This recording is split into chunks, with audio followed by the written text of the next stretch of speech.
Okay, so welcome to our Sunday night Zoom meeting, reading of Srila Prabhupada's Srimad Bhagavatam 1.5.16. Let me put the verse up on the screen here. Okay, here we go. Rupa, can you start off? Is that okay? Sure. Yeah. Thank you. Vichakshano sharhati veditam vibhor ananta parasya nivrittaha sukham pravartamanasya gunair atmatmanas tato bhavan darshaya chestitam vibho. Synonyms: Vichakshana, very expert; asya, of him; arhati, deserves; veditam, to understand; vibho, of the Lord; ananta parasya, of the unlimited; nivrittaha, retired from; sukham, material happiness; pravartamanasai asya, those who are attached to; gunayi, by the material qualities; anatmanaha, devoid of knowledge in spiritual value; tataha, therefore; bhavan, your goodness; darshaya, show the ways; chestitam, activities; vibho, of the Lord. Translation: The Supreme Lord is unlimited. Only a very expert personality, retired from the activities of material happiness, deserves to understand this knowledge of spiritual values. Therefore, those who are not so well situated due to material attachment should be shown the ways of transcendental realization by your goodness through descriptions of the transcendental activities of the Supreme Lord.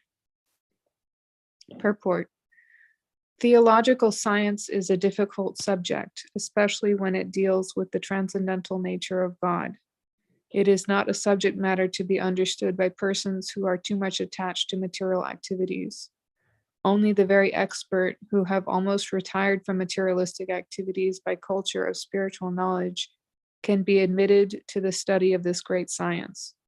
In the Bhagavad Gita, it is clearly stated that out of many hundreds and thousands of men, only one person deserves to enter into transcendental realization. And out of many thousands of such transcendentally realized persons, only a few can understand the theological science specifically dealing with God as a person. Sri Vyasadeva is therefore advised by Narada to describe the science of God directly by relating his transcendental activities. Vyasadeva is himself a personality expert in this science, and he is unattached to material enjoyment. Therefore, he is the right person to describe it, and Sukadev Goswami, the son of Vyasadeva, is the right person to receive it. Srimad Bhagavatam is the topmost theological science, and therefore it can react on the layman as medicinal doses. Because it contains the transcendental activities of the Lord, there is no difference between the Lord and the literature. The literature is the factual literary incarnation of the Lord. So the layman can hear the narration of the activities of the Lord. Thereby, they are able to associate with the Lord and thus gradually become purified from material diseases. The expert devotees also can discover novel ways and means to convert the non-devotees in terms of particular time and circumstance. Devotional service is dynamic activity, and the expert devotees can find out competent means to inject it into the dull brains of the materialistic population. Such transcendental activities of the devotees for the service of the Lord can bring a new order of life to the foolish society of materialistic men. Lord Sri Chaitanya Mahaprabhu and his subsequent followers exhibited expert dexterity in this connection. By following the same method, one can bring the materialistic men of this age of quarrel into order for peaceful life and transcendental realization. Jai. Thank you, Prabhu, for reading. Yeah, you're welcome.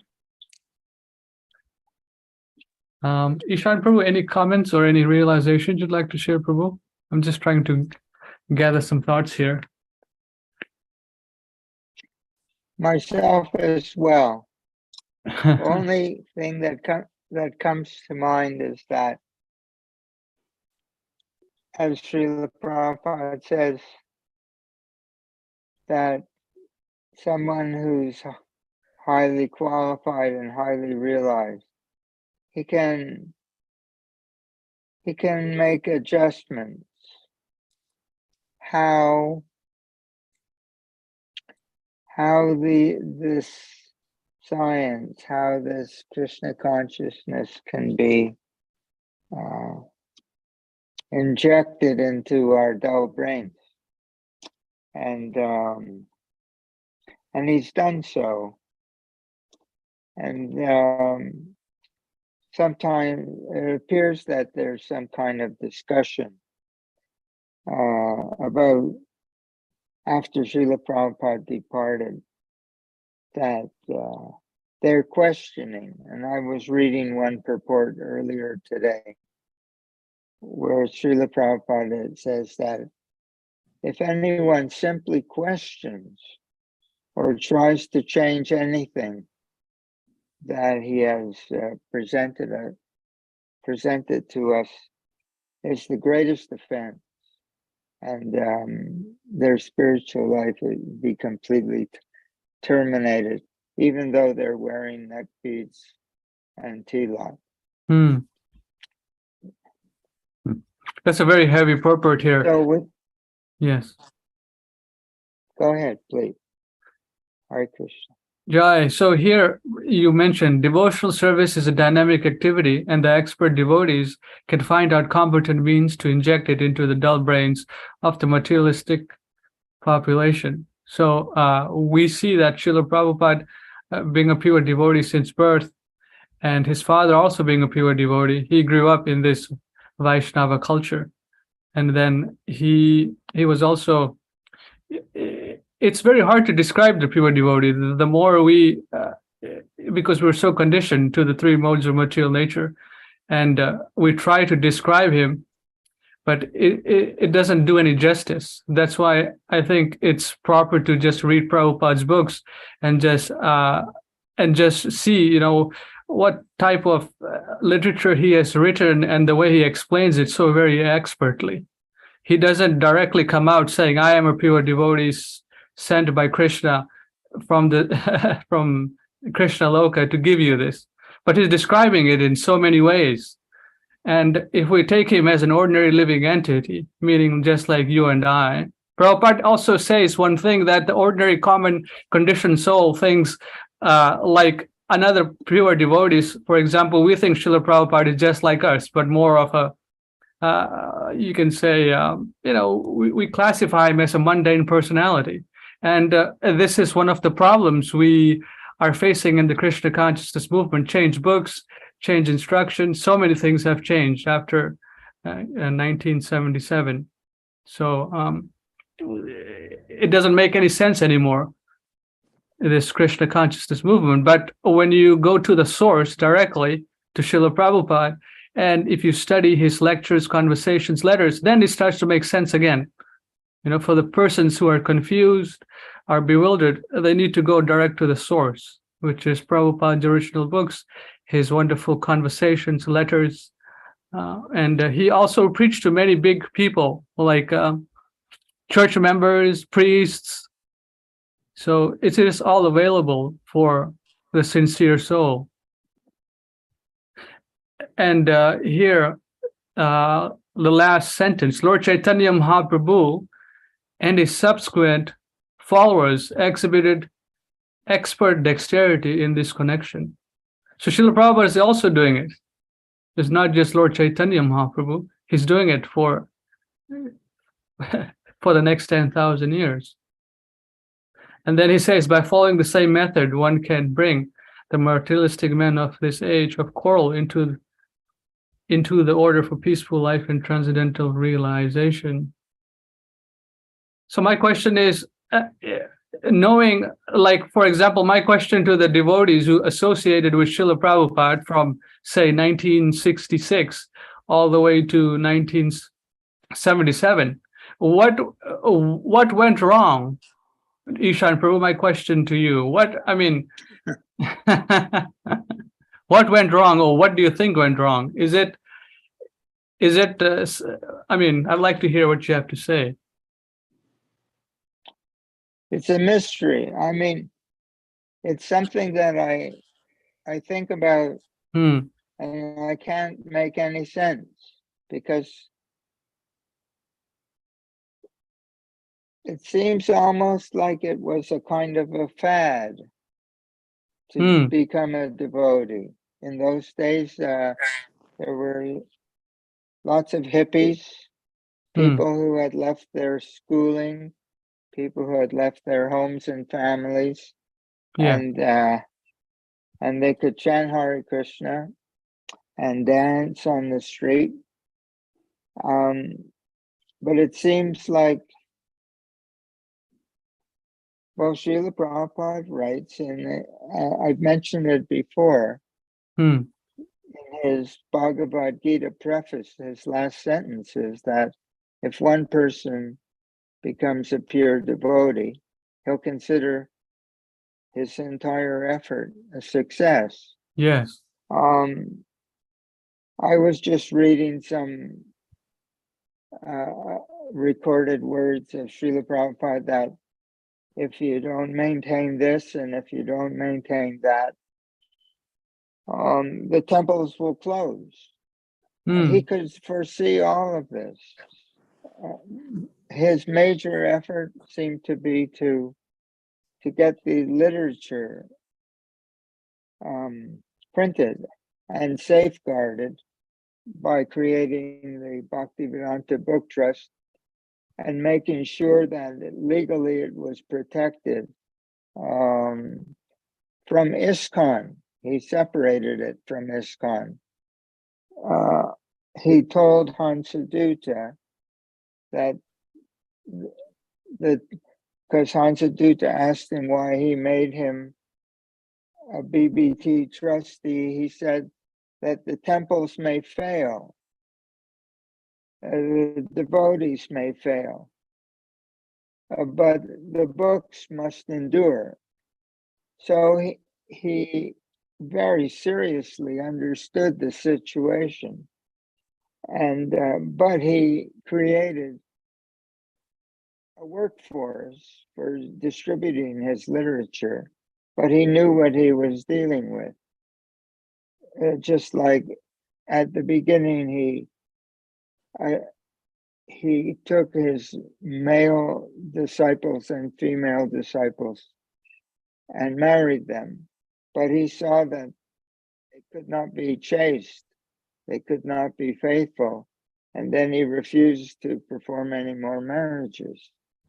In the beginning, he had sannyasis, and there are places where it's written, recorded, where Srila Prabhupada said, actually, none of them are qualified to be sannyasis. hmm, But when he said, when we're at war, when there's a war going on, you take from your ranks some of the more characters who have more leadership ability, and you put them in charge, even though they're not qualified. So in the same way, and then after a certain point, he said, no more sannyasis. I'm not making sannyasis. So it's hard to understand. I, from my own point of view, I think if I didn't believe that Srila Prabhupada was personally appointed by Krishna and empowered by Krishna to do this work, and that he's a personal associate of Krishna in the spiritual world, in Vaikuntha, in Krishna Loka.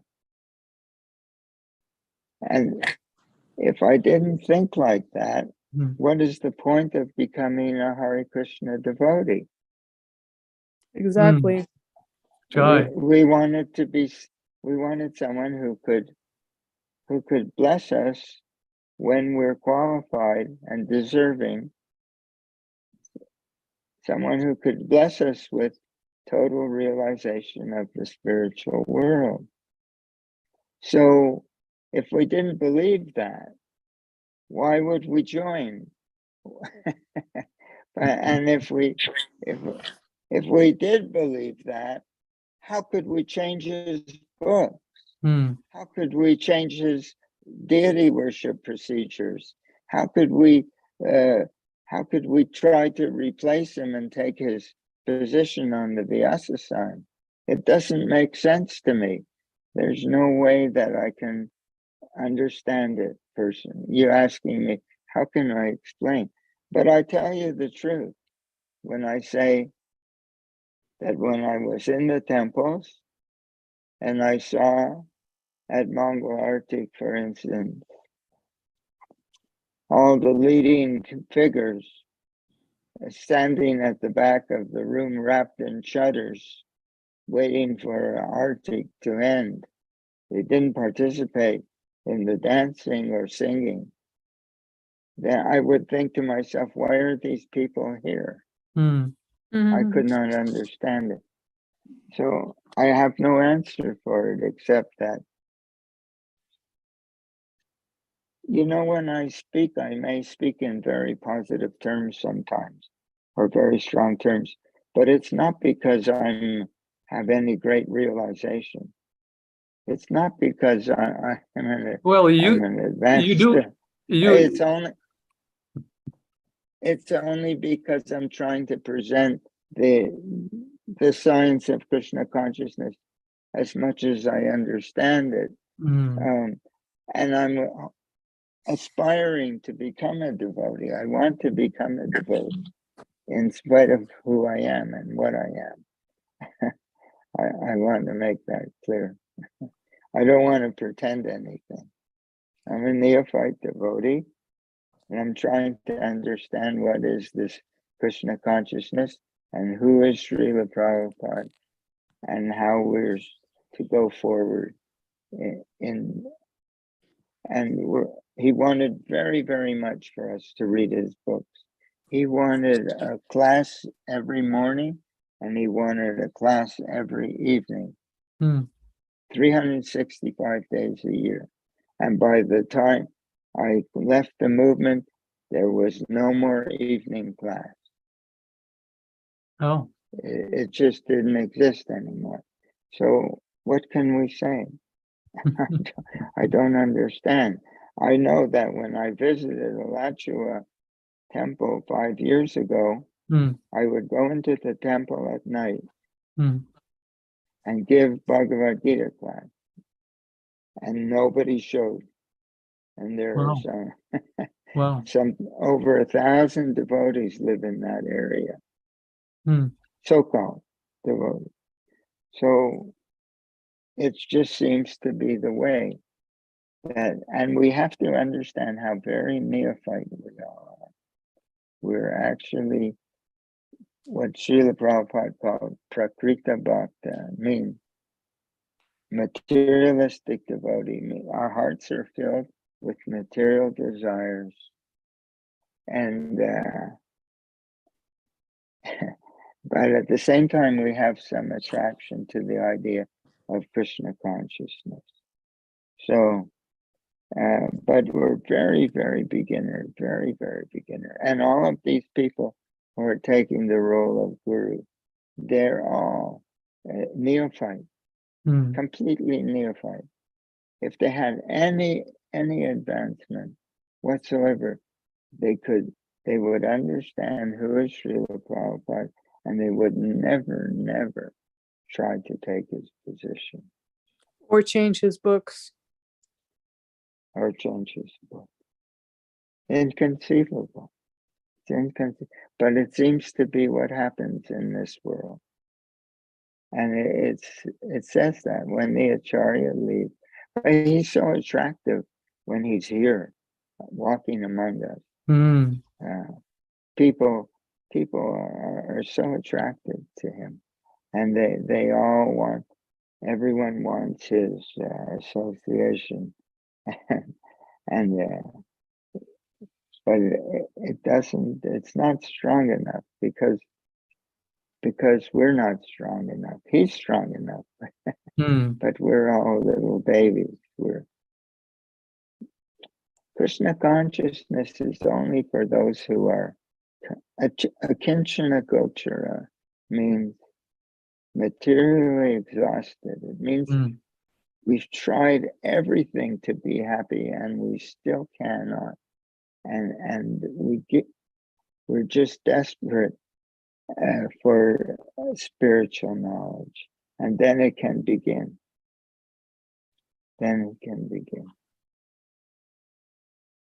Yeah, you mentioned here that Kinchana Gochar, only the very expert who have almost retired from materialistic activities by culture of spiritual knowledge can be admitted into the study of this great science.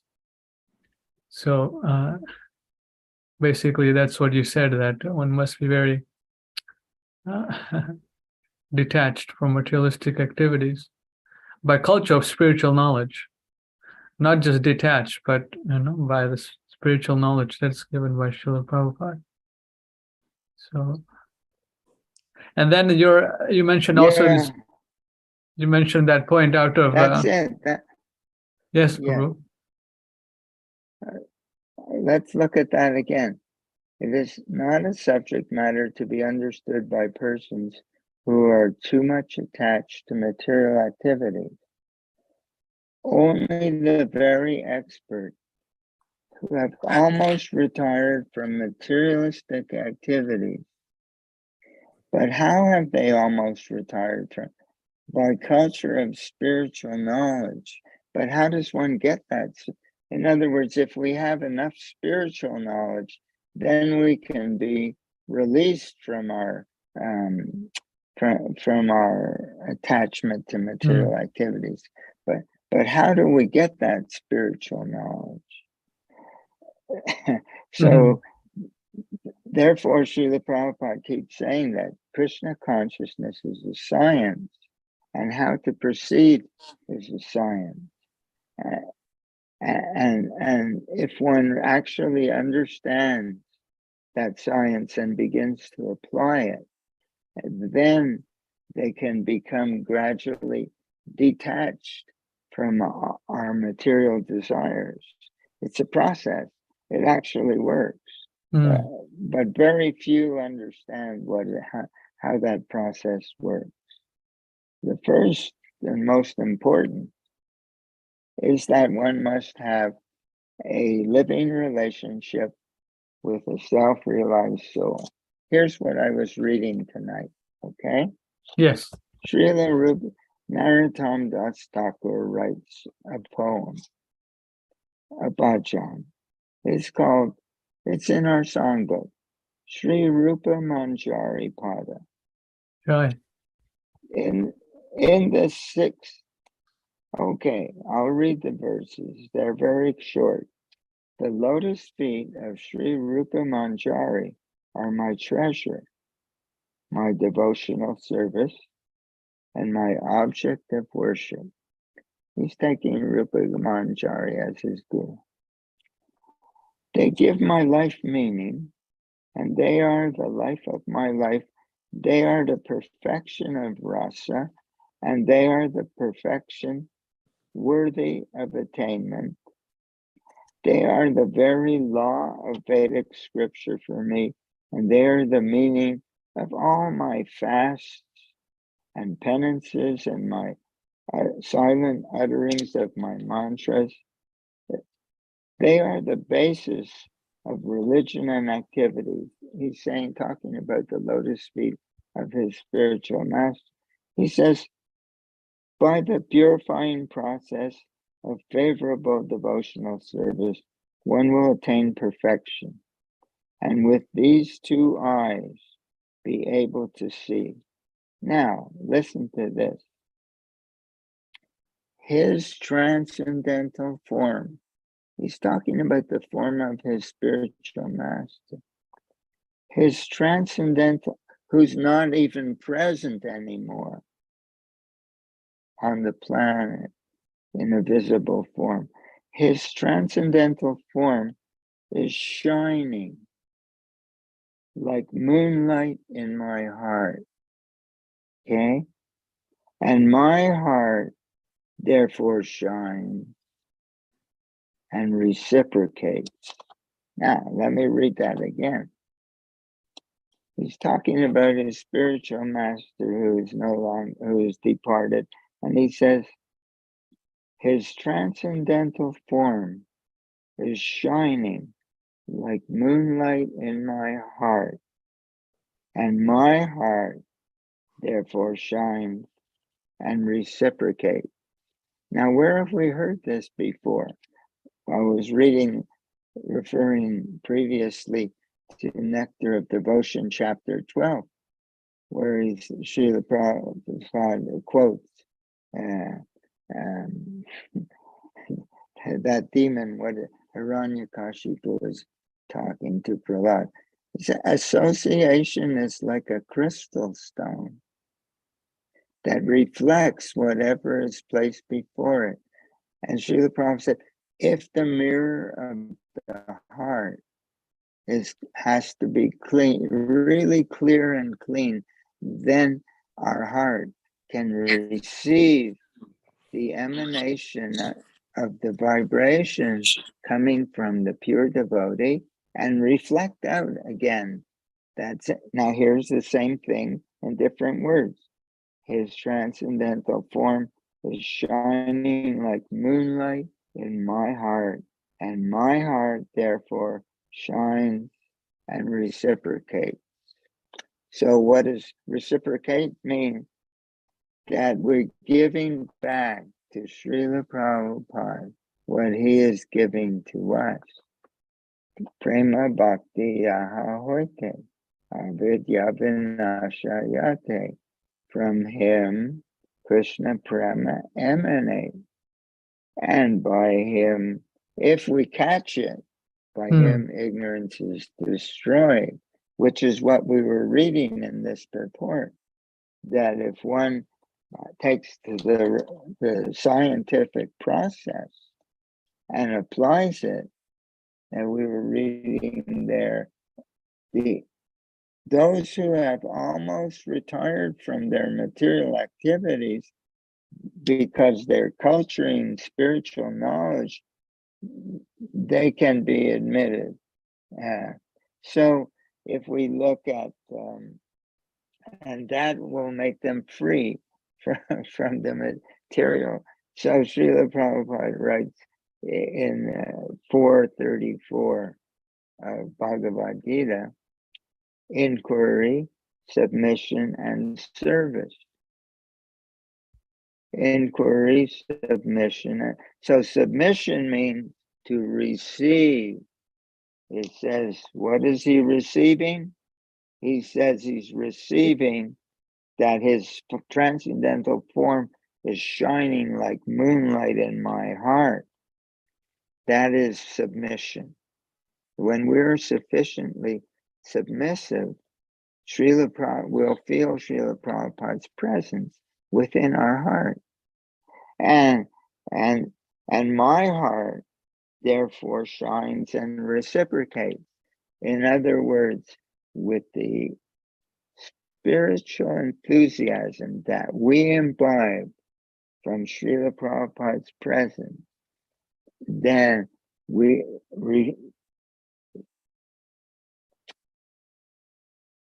association is like a crystal stone that reflects. It gives it back, the same thing that we get. So Srila Narottam Das Thakur says, and my heart therefore shines and reciprocates. Reciprocates means I got from him and I give back to him. So Srila Prabhupada says in the last words of that purport 434, that when there is submission, when the spiritual master sees that the student is submissive, and ready to, always ready and willing to render the service, that is in other words, the spiritual enthusiasm that we imbibe from him, if we apply it to our sadhana. We engage in that same mood, and we do that for his pleasure, reciprocation.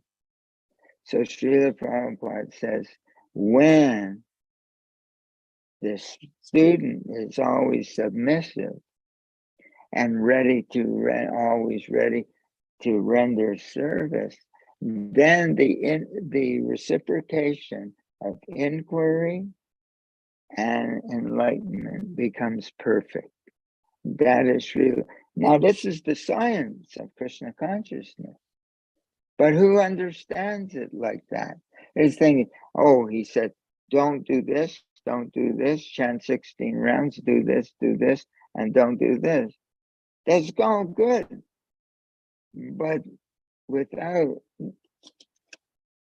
the lotus feet of our spiritual master is the only way by which we can attain in pure devotional service. I bow to his lotus with great honor by his grace, because it's not a mechanical process. It's when he's pleased. When he's pleased, he blesses us with more understanding like that. So then how do we please him? By being submissive to his energy, to his association is like a crystal stone. So that they're like a mirror, in other words, that reflects whatever. So if we associate with the pure devotee, just like if we associate with drunkards, Srila Prabhupada says we can become drunkards or whatever, or woman hunter or whatever. If we associate with the pure devotee, okay, so if we're sufficiently submissive, so Srila Prabhupada says the mirror of the heart can reflect this, but the mirror has to be clean. Clean mirror means no cloud, just like the sun is always shining, Srila Prabhupada says, and the sun creates the cloud. Mm-hmm. Krishna consciousness is always shining. Krishna creates just as the sun creates the cloud from the water, from the ocean, but the sun is not covered by the cloud. We're covered by the cloud. What is the cloud in our heart? We're influenced by the modes of passion and ignorance, and therefore we have to come to the mode of goodness, where our hearts are bright and clean enough to be able to feel the energy, the transcendental energy of the pure devotee. And then our hearts can reflect his qualities and do that for his pleasure. And when he sees that we're taking from him and we like it, and we're giving it, and we're saying, see, Srila Prabhupada, I can chant in this lovely mood that you're teaching me. I'm going to chant like this. I'm going to try, and for your pleasure. And when he sees that, then he blesses the disciple. This is the science. Who knows about that? Who talks about that? I lived with devotees for 12, 14 years before I left. I never heard one class where this process was mentioned. Not once. So, so Krishna consciousness is a science. And one has to, it doesn't mean that people anyone can chant Hare Krishna. Anyone can go to a temple, but to actually be released from our attachment to material things, we have to follow a scientific process, and without the Yasya Prasada Shakshadharitvina Samasta Shastra. The spiritual master is honored as much as God, because he's the most confidential servant of the Lord. Krishna sends him so we can relate to him in this way. And when he, by the mercy of the spiritual master, and when one is blessed by the mercy of Krishna, without the grace of the spiritual master, no one can make any advancement. He's our savior. That's his position. Only if he gives us like that. Only if he's pleased with us in a personal relationship. And we have to gradually come to the point where we live relationship, where this is, he is the spiritual master, the acharya, the self-realized, completely Paramahansa, Mahabhagavad. He is the external manifestation of Krishna in our hearts. He's not different from Krishna in our hearts, but he's externally manifested so we can relate to the Lord of our heart. And Svetasvatara Upanishad said that Krishna's in our heart, just waiting for us to turn to him. So that's a turning to him. Is personal. It's not a user's manual that he's given us how to go about Krishna consciousness. It's an apprenticeship program that we're practicing Krishna consciousness in the association of a pure devotee, under the guidance of a pure devotee, and learning and imbibing from him the taste of devotional service. He comes into our heart, and like the moonlight, and that. How does Narottam Das Thakur say? He says, his transcendental form is shining like moonlight in my heart, and my heart therefore shines and reciprocates with him. It's everywhere. Why do we say from him Krishna Prema, love of God, emanates? He says, Premanjana Churita Bhakti Velochanena, that he says, when the eye has smeared with that salve, what is that salve, then one can see Krishna. He says, but where is one going to get that salve of love? You got to get Premanjana. Prema Bhakti, from him this love emanates. So we have then association is like a crystal stone. Then they can reflect what, if we can receive, we can reflect. We can get the taste, we can get the excitement, we can get the enthusiasm, we can get the ardent desire to worship. We get a taste of it, and we cultivate it separately. No, it's an apprenticeship program. You say, we try to please him by applying what he's sharing with us. And when he's pleased, he says, okay, now here's the next step. And he guides us like that. So this is the science of Krishna consciousness.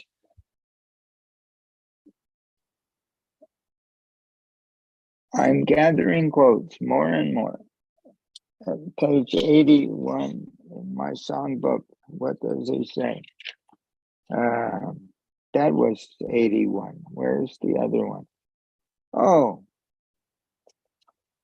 this is a poem by Narottam Das Thakur. Sapar Sada Bhagavad Viraha Janita Vilapa. Lamentation due to separation from the Lord and his associates. So what does he say? He who brought the treasure of divine love and who was filled with compassion and mercy. Where has such a personality as Srinivasacharya gone? He came just after Srinivas had departed Narottam Das. Where is my Swarup Damodar, my Rupa Goswami? Where is Sanatan? Where is Raghunath Das, the savior of the fallen? Where is my Raghunath Bhatta and Gopal Bhatta? Where is Krishna Das Kaviraj? Where did Lord Gauranga, the great dancer, suddenly go?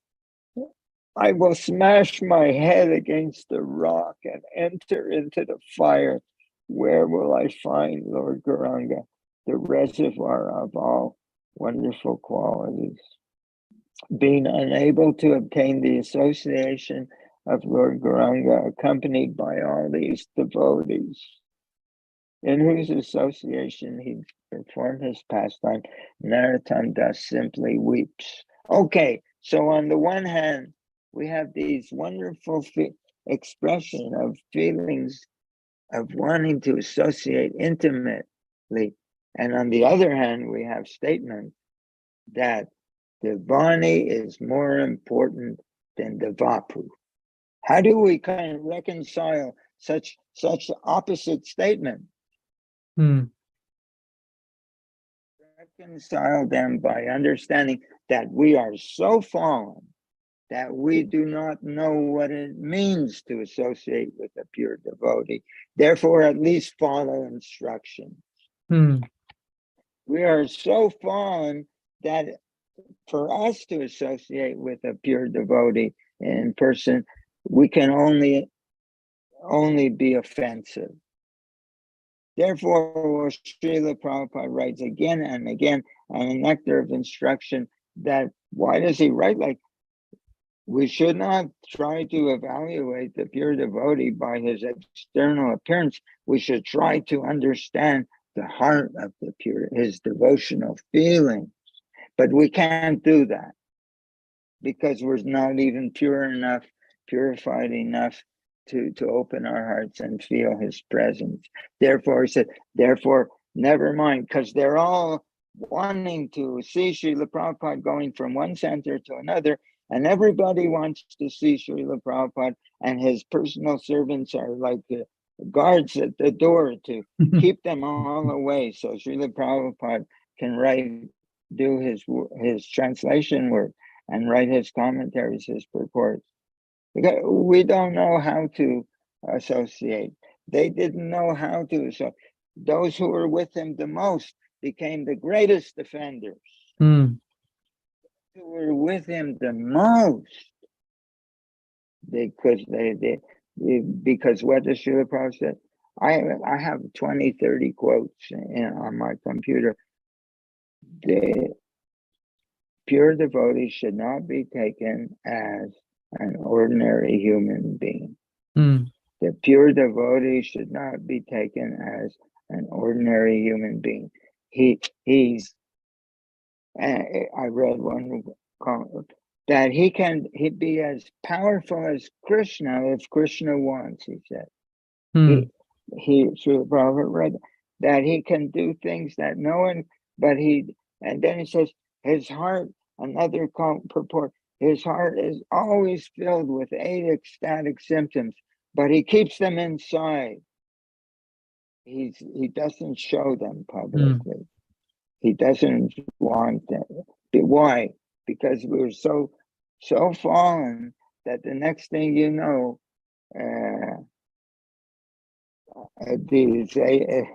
these people they'll be falling on the ground pretending they're in ecstasy. There's people like that in India. There's people like that in Christian churches in America. There's people like that in every tradition. Such nonsense. So yeah, so Krishna consciousness is a great science. And if one, so as you will see in the verse 25, the purport, that he says that one gets the taste from the pure devotee, and this taste makes all material taste distasteful. Hmm. That is what Srila Prabhupada is writing. As one applies the science of Krishna consciousness we read tonight, then that's how one becomes relieved from our attraction to material sense gratification, subtle and gross, whatever. He says that's how it works. There's no other way. And so we have to try very hard to, therefore we must read the books. I was in a room with Srila Prabhupada and one other devotee, God brother. So he asked Srila Prabhupada about prayashchita, which means atonement, because it was mentioned in the verse in the Bhagavatam class in the morning. And Srila Prabhupada raised his voice and he said, "The atonement is to read my books." He wanted us, but to read them and really try to understand what Srila Prabhupada is saying, how this works. Therefore, Chaitanya Bhagavad Gita is the most basic. Srimad Bhagavatam is more advanced, and Chaitanya Charitamrita is the cream. Srila Bhakti Siddhanta Saraswati writes in one commentary that if you can't read all three, read Srimad Bhagavatam and Chaitanya Charitamrita. And if you can't read those two, read Chaitanya Charitamrita, because in Chaitanya Charitamrita the science is explained. In that science, in that Chaitanya Charitamrita, Srila Prabhupada writes that if one has love for the spiritual master, everything will be revealed. Yeah. In Chaitanya Charitamrita, the whole process by which people became pure devotees in the association of Lord Chaitanya was by feeling his presence. It says there was that, and Lord Chaitanya says, "I will go to the earth planet." That monologue is there, and I will teach devotional service. But how? By practicing it myself. That's how he taught it. And it says those who were in his presence, they began to chant with the same feeling. Right. And they developed the same symptoms. And those who heard them began to chant with, and that, Srila Prabhupada says, is our disciplic succession. And therefore, Srila Prabhupada says, one can hear the chanting of Lord Chaitanya today through the disciplic succession. Therefore, he says, the process is, chapter 18, TLC, the process is that the pure devotee spiritual master chants the mantra and it enters the ear of the if the disciple begins to chant with the same feeling, that becomes the worship of the holy name. Where did you ever hear anyone describe that before? But it's in our book. That's the process. That's the science of Krishna consciousness. Not that he gets us, okay, chant Hare Krishna, so I chant Hare Krishna. No, under his guidance, in his association, imbibing the taste, chanting with equal feeling for his pleasure. That formula means there has to be submission. That is submission. It means my heart is open to you. Please let me feel and understand your feeling. Therefore, Bhaktivinoda Thakur says, he says, I offer you all respect. For this, I might have the energy to know you correctly. Then by chanting the holy name in feelings of ecstasy, then my offenses will cease. It's right there. It says, when I understand how you feel, then I can chant. There. So then I'm not making these things up. It's there. It's the science of Krishna consciousness. It's how one learns to be a devotee. It's an apprenticeship program. And what is he's not teaching us how to lay bricks or become a plumber. He's teaching us how to feel devotion. But it's an apprenticeship. Mm. And that's the science of Krishna consciousness. And who is doing that? And I'm not saying doing that. I'm saying that this is the process, and all of us should aspire to graduate. How can I do this? How can I? There's one poem in our songbook, it says, where the disciple prays to this spirit. He doesn't feel that. So he says, please let me be with you. Please let me, because there's no other way except to get that. Srila Prabhupada would sometimes say in a lecture, in those early lectures, 1966, he said, if you can purchase this devotion, immediately go and purchase it, but where can you get it? And so he didn't answer the question. He says, there's only one way you can get it. You got to get it from someone who has it. And there's no other way to get it. So now, so what if we can't do that immediately? What if I can't do that immediately? If I don't know how, I don't feel that close. Of course, but at least let me understand that this is the process, that this is the science of Krishna consciousness, as we were discussing that sentence we read in tonight's purport, that those who learn how to cultivate this science, they will be relieved from their material affinity, their material attachment. At least let us try to understand that this, and if we contemplate this, that this is the part of the process, this is the essential aspect of what Krishna consciousness is. It's not a philosophy. Of course there's a philosophy, but you can memorize the Bhagavad Gita and not do what we're talking about right here.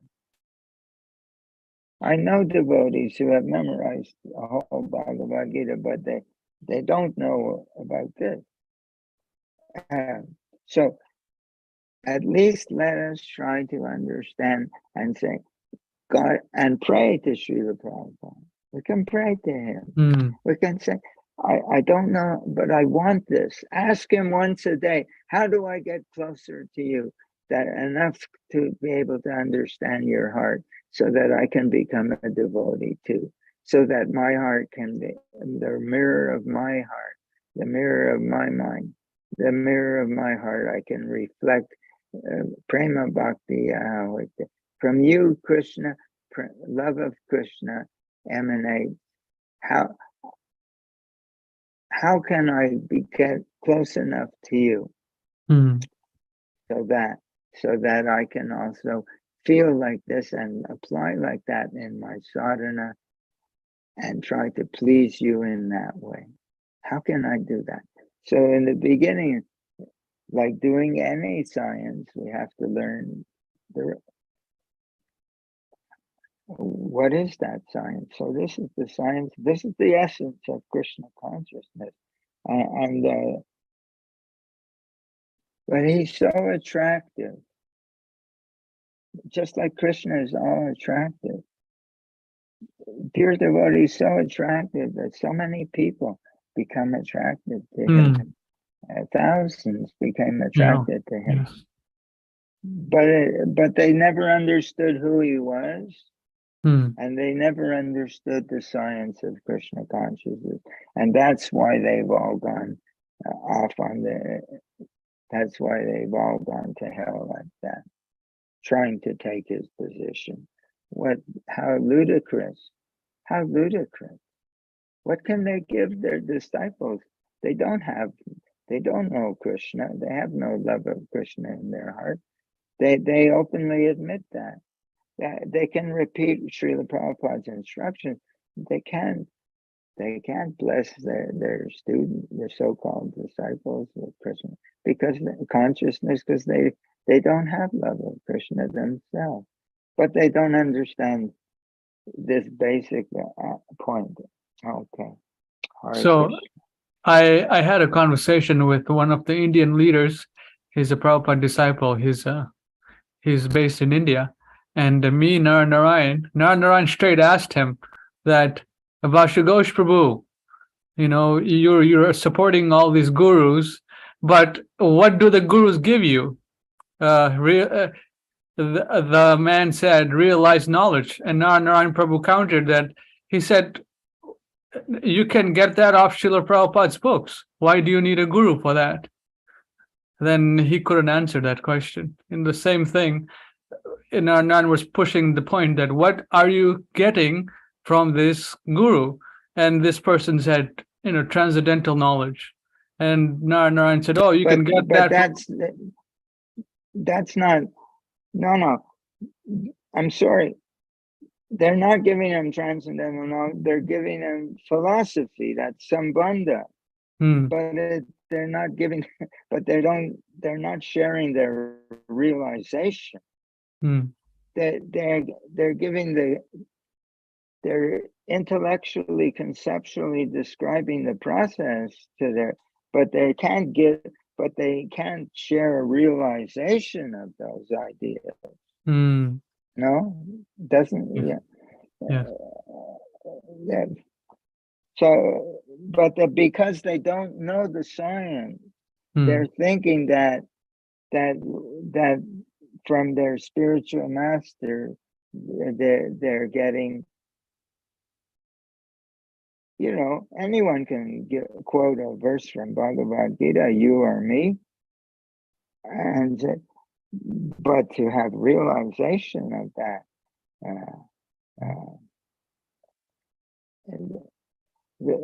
but you can only get that realization from someone who has that realization.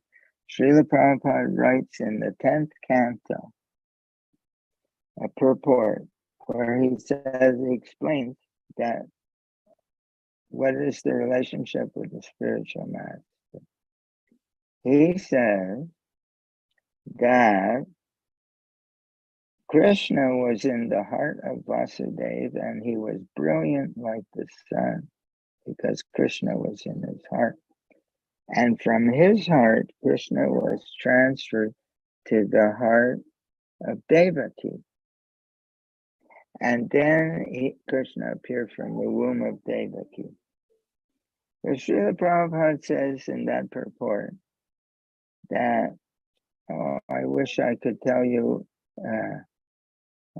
you got that? Is this the purport? Yeah, this is the Supreme Lord entered into the womb of Devaki from the heart of Vasudeva. It was a heart-to-heart relationship. Is this the verse you're talking about? Yes. Can you scroll it down a little bit? Scroll up. Okay. Krishna, the Supreme Personality, go ahead. Enter the body of Devaki.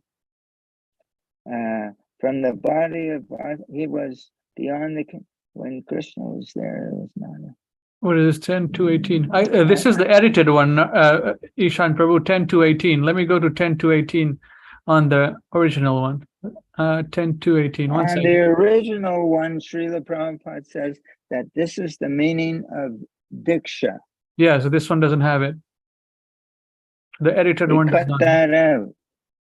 Yeah. Isn't that something? He said that Diksha means that the establishment of a heart-to-heart relationship with the pure devotee spiritual master, that Krishna comes from his heart to our heart, And that's why the spiritual master has to be a pure devotee. And they cut that out.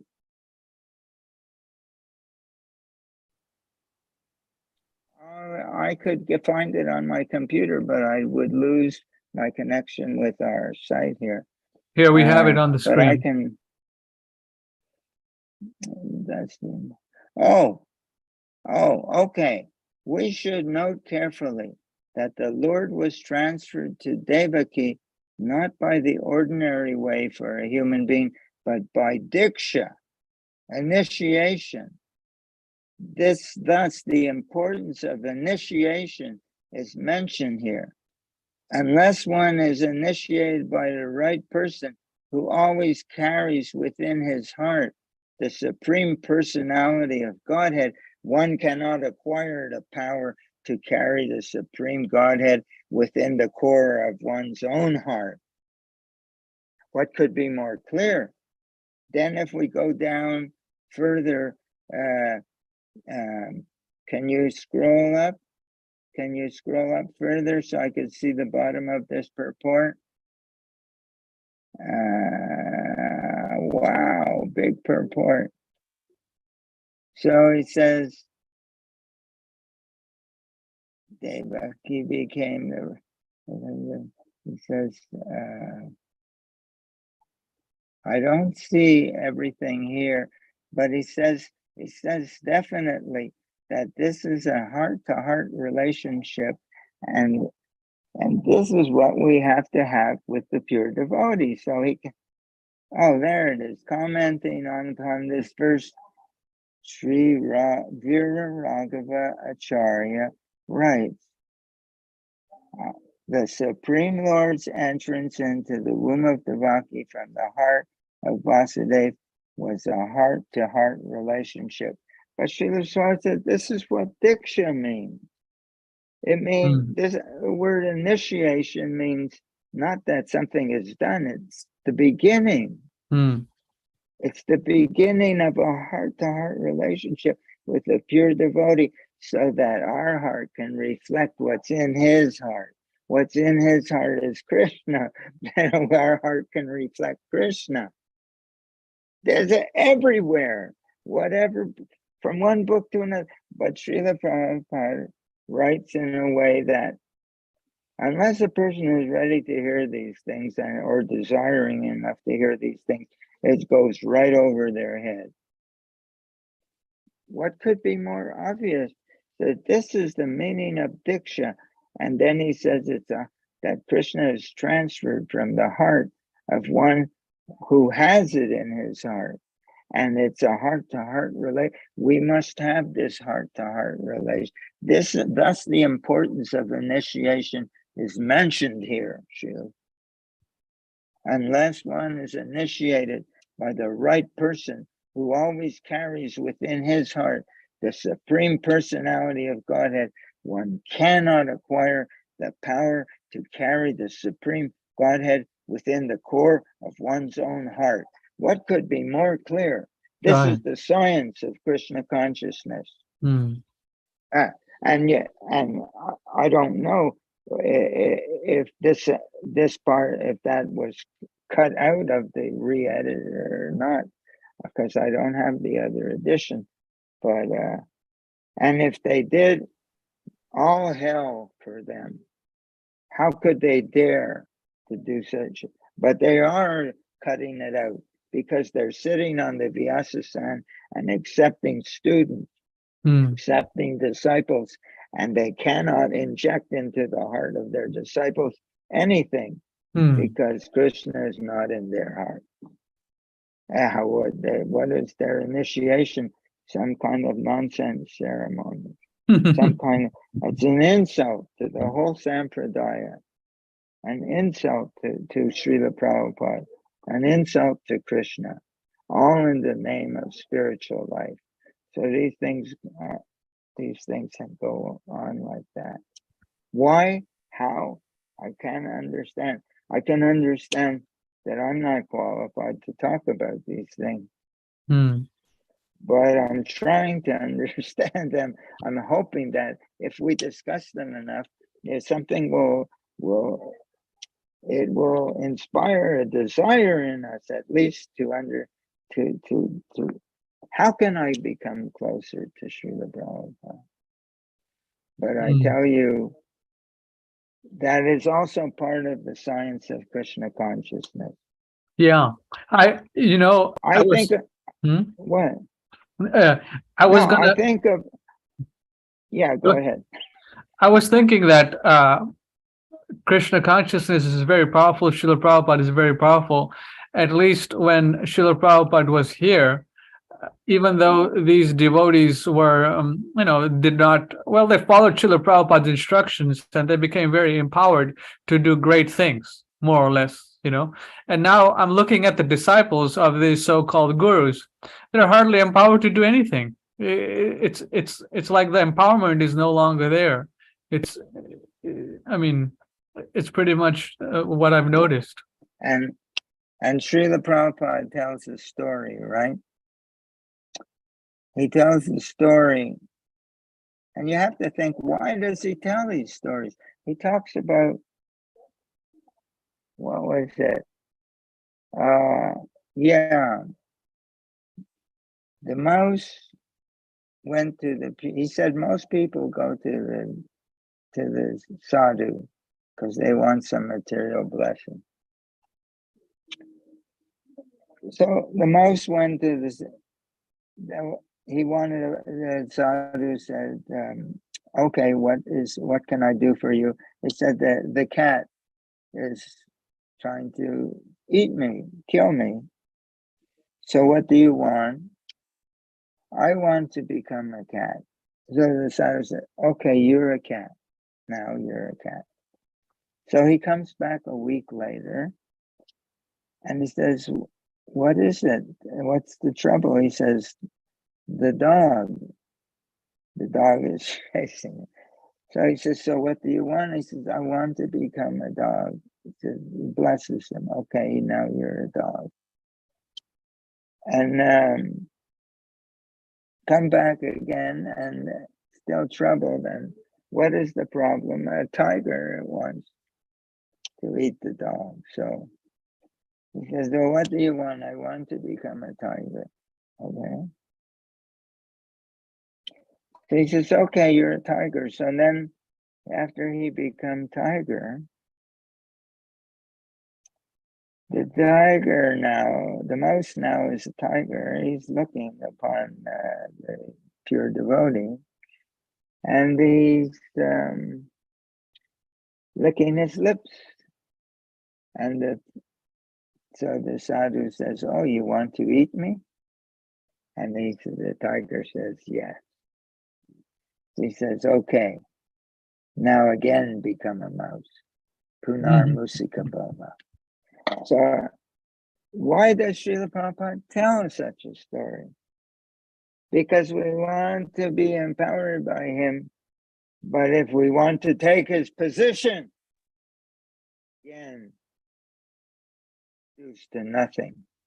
And every one of them has fallen down.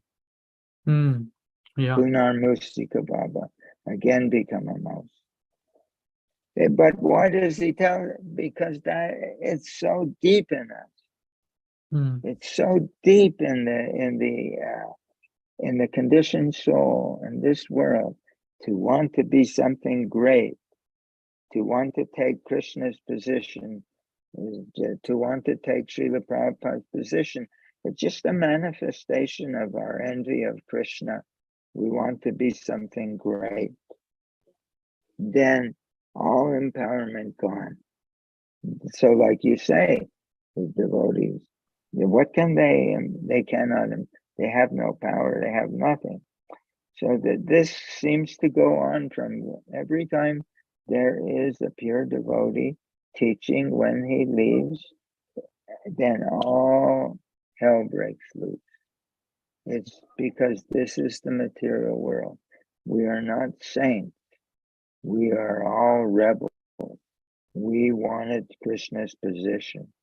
We are. It's us. We are like that. We're here. That's why we're here in this material world, because we have this terrible desire to be Krishna, and it takes. We're attracted to Srila Prabhupada when he was here, because he's so attractive. He has all these opulences of Krishna. But at the same time, just like Srila Prabhupada says that there was a thief who went to hear a Bhagavad discussion, and he heard that Krishna wears all this jewelry. So he thought, I'll go to Vrindavan and catch this Krishna, and then I'll become a millionaire. I'll get his jewelry. So people are attracted to this movement. But Srila Prabhupada writes, it's right in our book, that there are envious people in this Krishna consciousness movement. Have you ever read that? Srila Prabhupada said, there are envious people in this movement, and you don't have to follow them. So it just seems to be the way it is. It's a surprise to me, but it's hard to understand that people could be so close to Srila Prabhupada and still have that kind of impure desire in their heart, so much so that they can't see who Srila Prabhupada is. They can't see him, and they can't worship him and offer him the respect that is due to him. They just want to replace him. It's inconceivable. I hope I'm not infected in the same way, but I would never take, if someone said, Ishan, you want to be a guru? I say, Guru, what can I give anybody? I don't know Krishna. I still identify with this body as myself. I'm a conditioned soul. How can I become a teacher, a spiritual teacher? I can't even be a devotee, a disciple. I'm trying to become a disciple.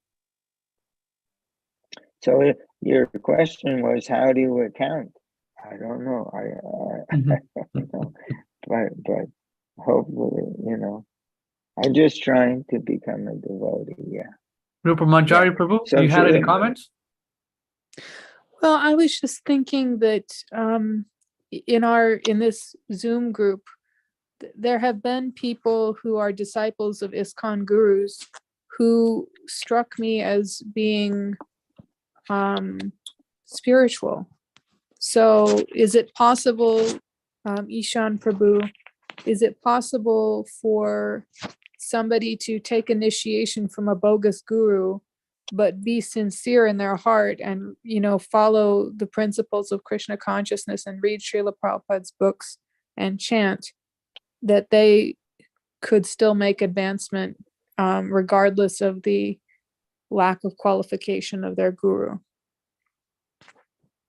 There was one fellow who came to live on my property here in New Mexico who had been a disciple and he, by reading the books, he came to understand that the spiritual master has to be a Mahabhagavad disciple. And when he raised this point, they kicked him out of ISKCON.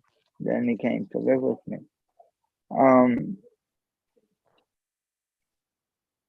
Anyone who chants Hare Krishna will get benefit. Not only someone who, Srila Prabhupada explains in the Srimad Bhagavatam 6th canto, 7th canto,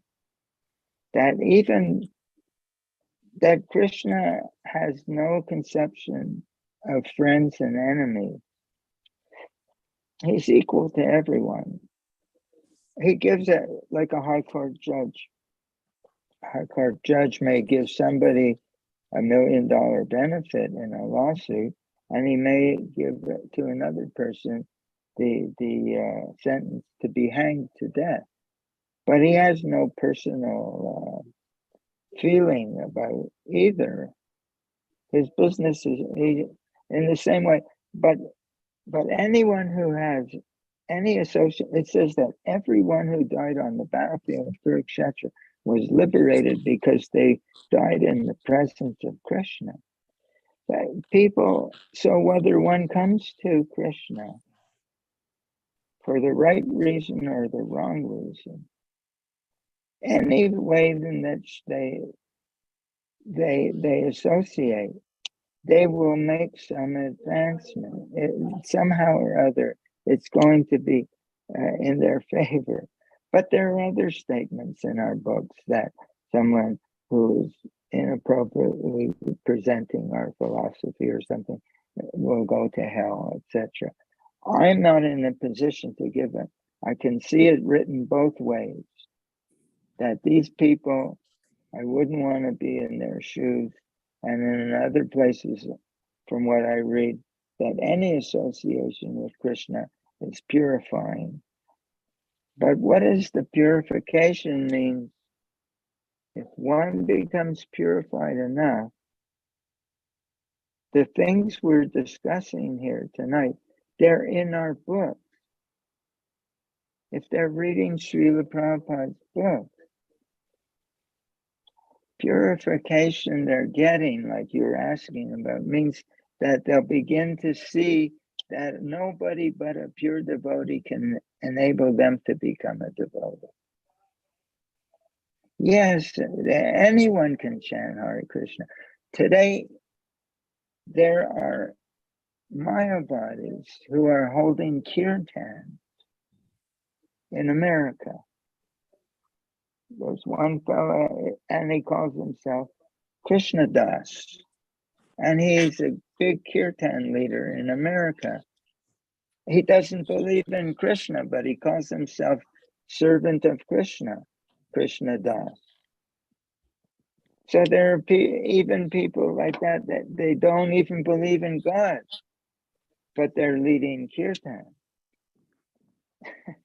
So everything is going on. But anyone who has any association, at the same time, in Sri Harinam Chintamani, it says that those who are chanting the Mayavadis, when they chant the holy name, and they do, they want to become God. He says they're an offense. They're a living offense to the holy name. So they'll never know Krishna.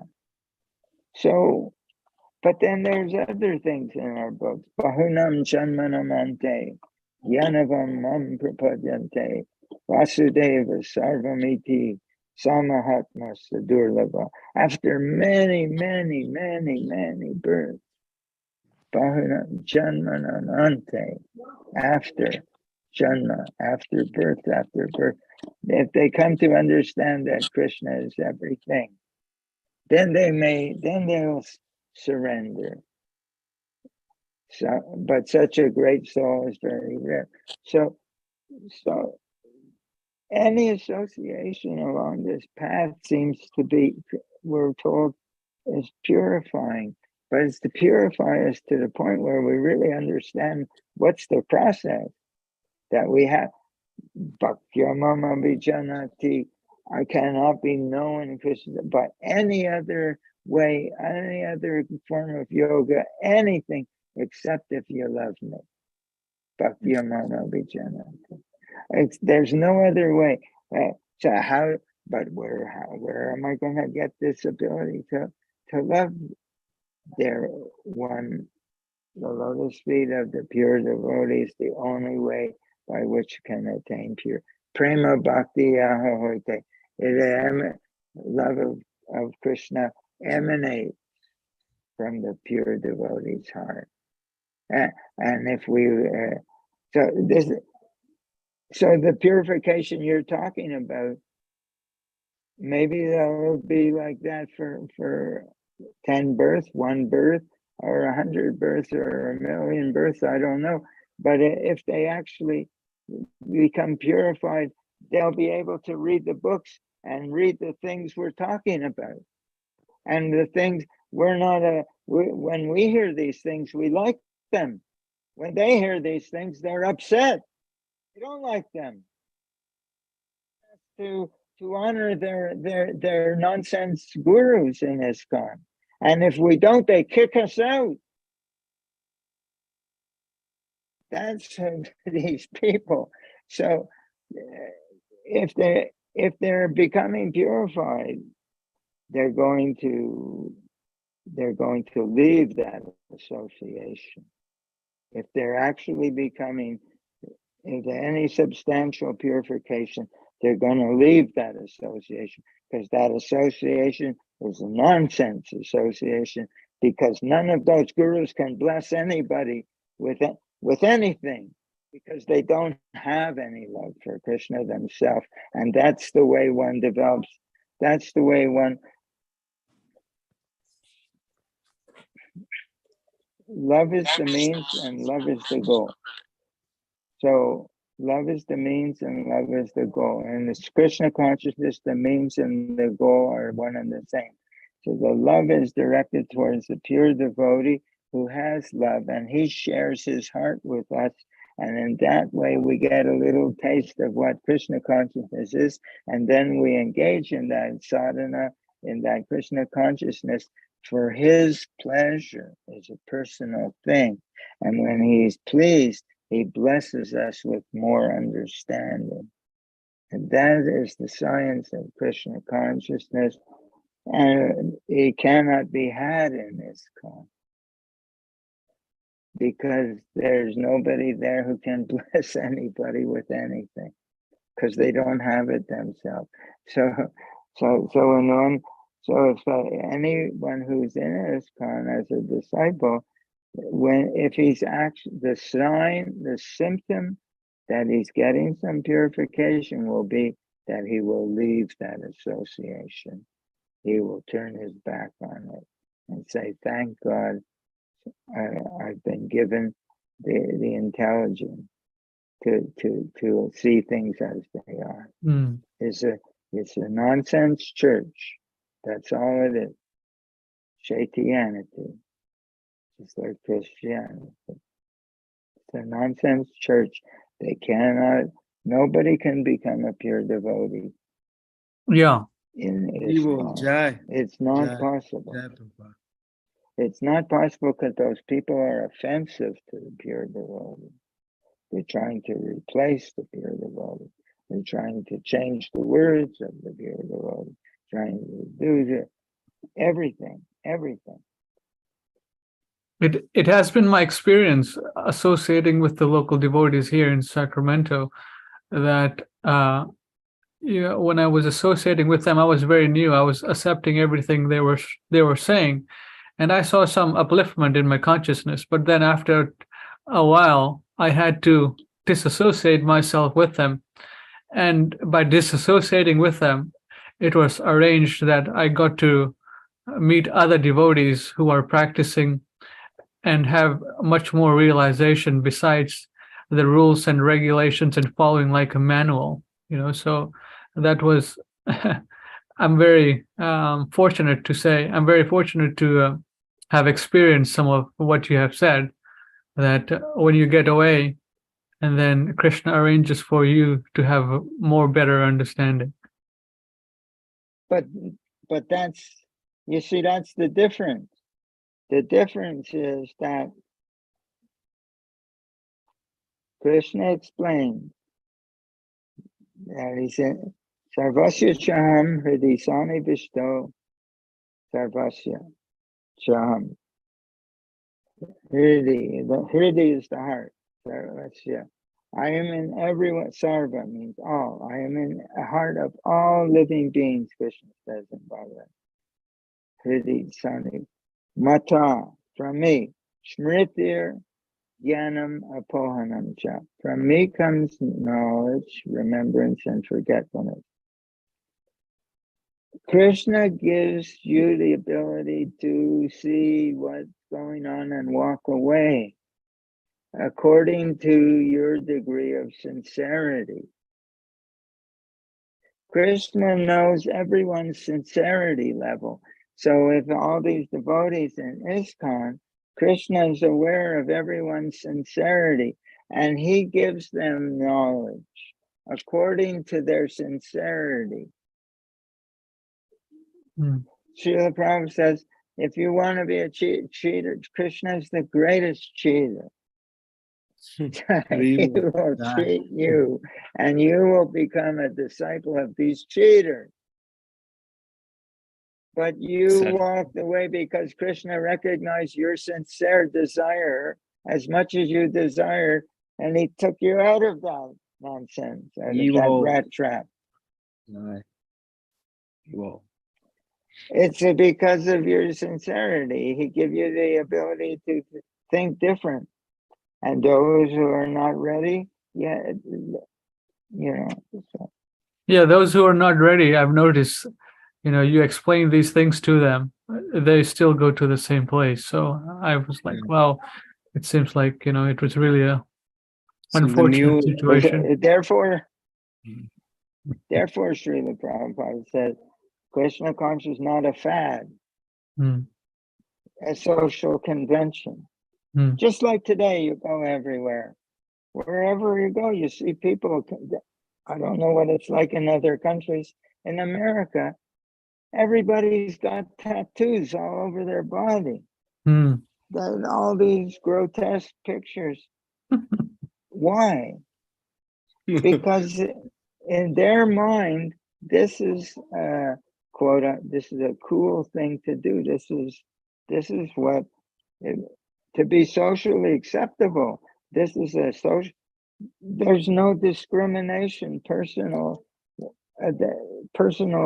discrimination on their own. They're following it. It's a fad, but it's nonsense. Similarly, people can join Krishna consciousness because it's a neat thing to do. It's a fad. Why Srila Prabhupada says Krishna consciousness is not a fad. It's a science. And if one person becomes a real devotee, he'll consider the whole thing worthwhile. And he says, and there's lots of envious people. Why does Srila Prabhupada write that people join Krishna consciousness for many reasons? Some of them join for in order to become financially situated in some way or other. It doesn't make sense to me, but apparently he said there are envious people in the movement. There are people who want to get. He says most of them want to go to the heavenly planets. He said it's written that envious people who want to go to heavenly planets, and people who are joining because it's a fad. And people do these things. It's hard to understand for me because I'm not a very sociable person. I'm not interested in being a church member. But I know that I feel like I'm burning in a fire called material world, and at any moment, I glanced at my computer this morning. In Brazil, whole cities are drowning in a flood. The whole city is underwater.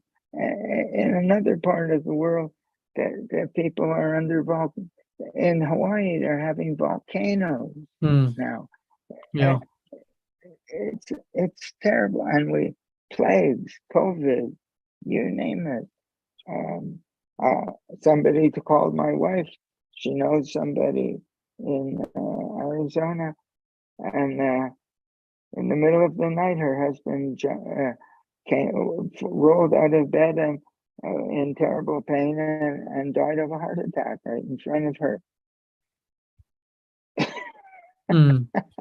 People don't. We're in such a precarious position. At any moment, we don't know where we're going. And I don't know about other people, but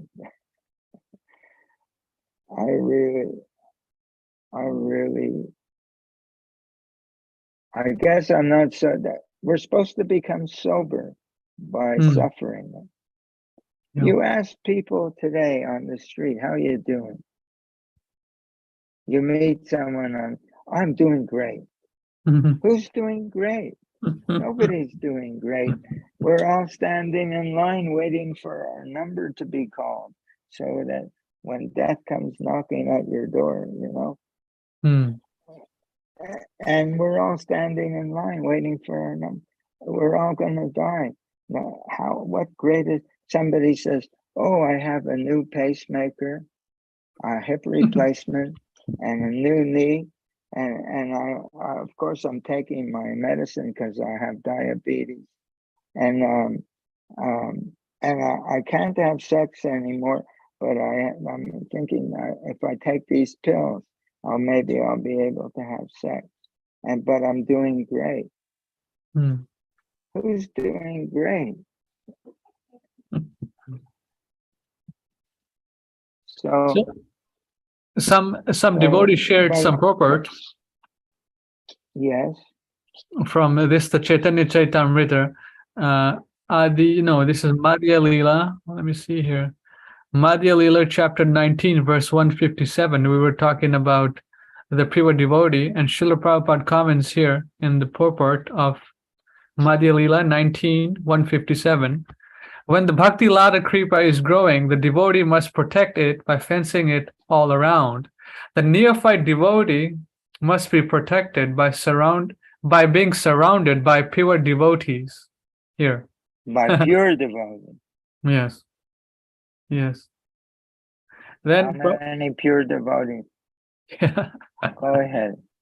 Then Prabhupada says, in this way, he will not give the mad elephant a chance to uproot his bhakti lata creeper. When one associates with non-devotees, the maddened elephant is set loose. Sri Chaitanya Mahaprabhu has said, Asat Sangha Tyage Vaishnava Achar. The first business of a Vaishnava is to give up company of non-devotees. A so-called mature devotee, however, commits a great offense by giving up the company of pure devotees. The living entity is a social animal, and if one gives up the society of pure devotees, he must associate with non-devotees, asat sangha. By contacting non-devotees and engaging in non-devotional activities, a so-called mature devotee will fall victim to the mad elephant offense. Whatever growth has taken place is quickly uprooted by such an offense.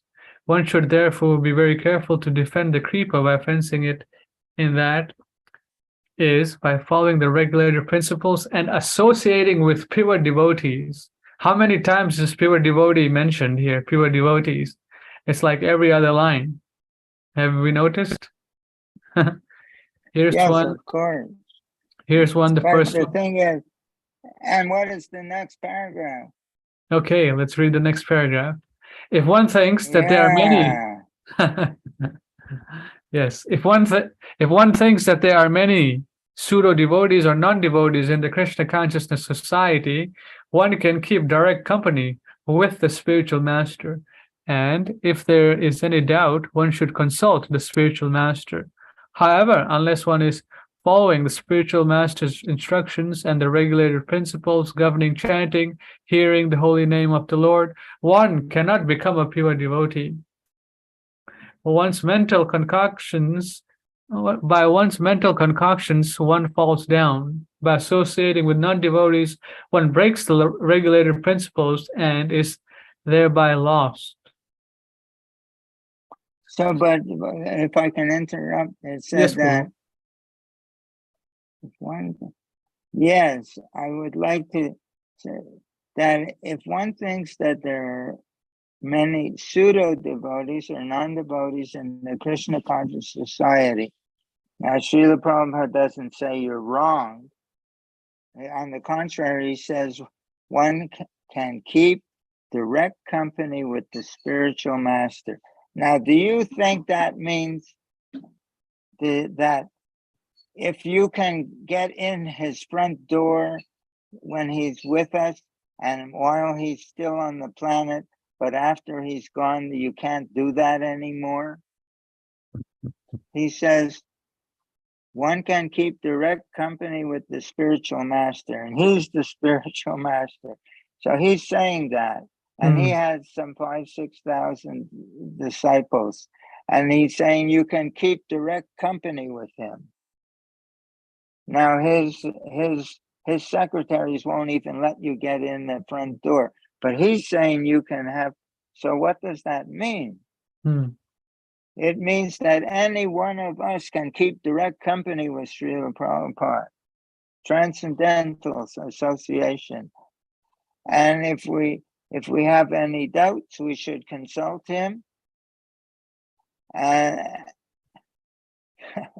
So he's saying these things. I'm not saying these things. He's saying we can keep direct company with him. I'm saying yes.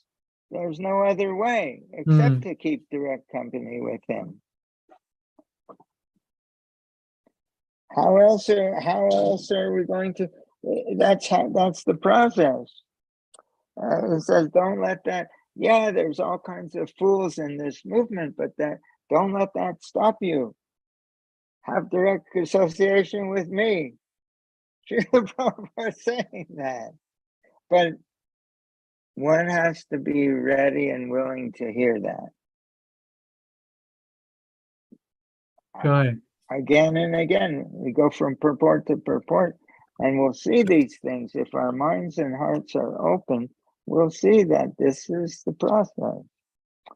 We have to have, it's not like we use, I like to use this expression, user's manual, because you buy a new blender or a new car or whatever, and you have a manual and you can follow the instructions. You do not have to have any relationship with the person who wrote the manual.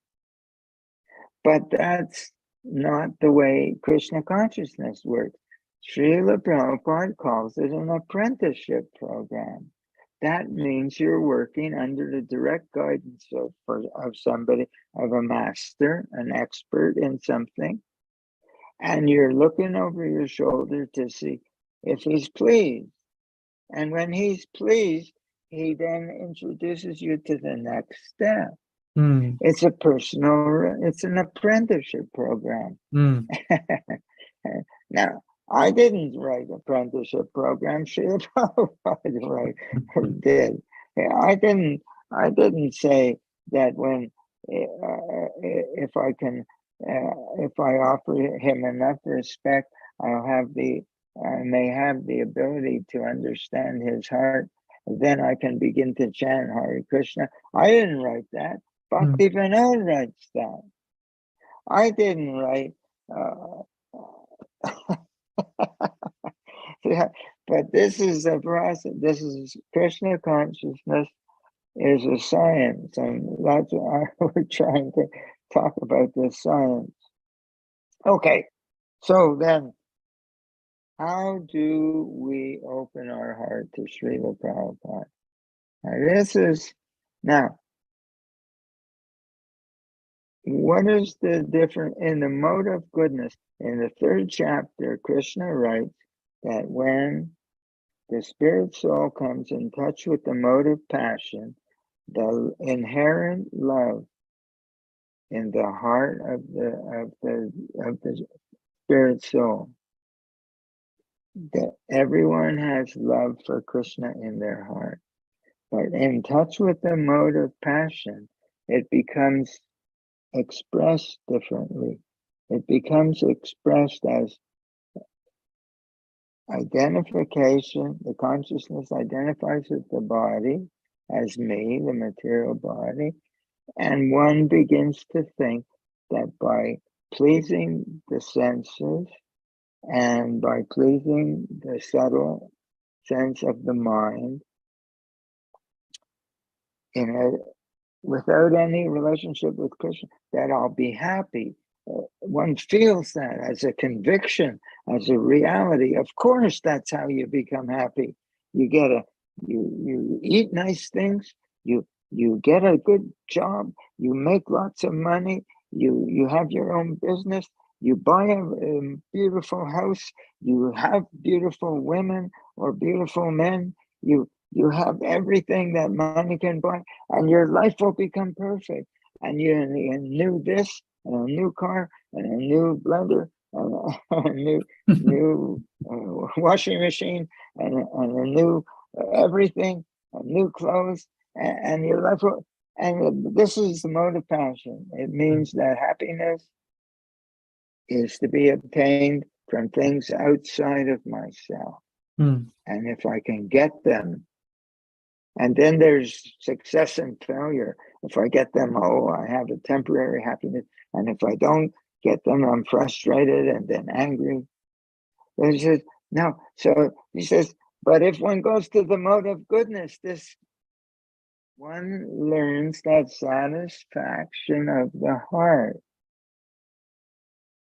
is not based on our external circumstances or external objects of affection or external anything, relationships, external anything. That satisfaction exists in the heart in the mode of goodness. So that I see it in 3 places, and I'm looking for more, but I see that in 17th chapter. It's called Manaprasada. And Manaprasada is translated in the word for word as satisfaction of the mind by Srila Prabhupada. And in the verse, he calls it serenity. To be serene in the heart and have satisfaction of the mind. Okay, then, and in those same verses in the 17th chapter, he says, if one, that is an austerity, Krishna says, if one practices that in the mode of goodness, and he says there are other things that one can practice, we call self-control, okay? Now, if you go to 1842, where the descriptions of the Brahman are described, with the characteristic, samo damastapasocham. Samo is peace, peace in the heart, and samodam. And the next word is self-control. Now, why did so? It's the same theme again in the 17th chapter: satisfaction of the mind and self-control. Then the 1842, peace, inner peace of the heart and self-control. And then 1854, prasanatma, Brahmabhuta, prasanatma. What is the spiritual level that one comes to by practicing the mode of goodness? Because all the previous verses 51 to 53 are about activities in goodness, austerities, and giving up sense gratification and living simply and giving up attraction and aversion and anger and all these things. But then one comes to the Brahmabhuta platform. In other words, when the mode of goodness is really deepened in a profound way, one realizes I'm not this body. So prasanatma, you become joyful in the heart again. So we have satisfaction of the mind, and we have peace in the heart, and we have joyfulness now in the heart, and that there no more hanker, na sochati, na kankshati, no more hankering for anything material, no more. That, where does the self-control come from? Self-control comes from one thing. What are we trying to control? We're trying to control our senses. But if a person is satisfied in their heart, they don't have to struggle to control their senses because they already have that happiness that all the people are looking for in external things. Self-control, one becomes self-control as soon as there's satisfaction in the heart. So Krishna says you practice like this, and Srila Prabhupada writes in 1853 that a person who has any intelligence that's his first sentence.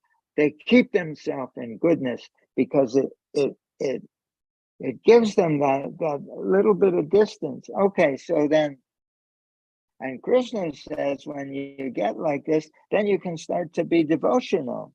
My bhaktim labhate param, brahma nasochati nakamshati, and you feel equal towards all living beings. You see them in a nice way. You see them as pure spirit soul, no matter who they are or what they do.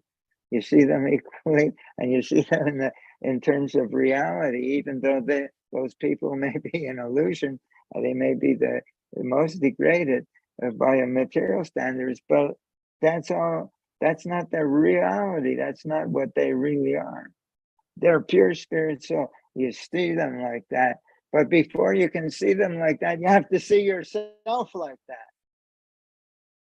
There's a verse, that the pundit, he's happy within himself. He sees all living entities equally, that whether they're the dog or the dog eater or the elephant or the Brahmin or whatever they are, he sees them as. So how to do that? As soon as we can do that, as soon as we can feel joyful within our own heart, that is on the one hand, that is the basis of self-control. As soon as one is happy and satisfied within himself, he's not reaching outside of himself anymore for things. Not new this, new that, new relationship, new you name it. Because he doesn't need them anymore, because we're all looking for the same thing. There's happiness in the mode of ignorance, happiness in the mode of passion, and happiness in the mode of goodness. Everyone's trying to be happy. Everyone's trying to be happy, but okay, so we're dysfunctional. That's called dysfunctional. Looking for, Srila Prabhupada says, chewing the chew. Going to the thing that has no flavor because the juice has been sucked out of it, and trying to get pleasure out of a sense gratification.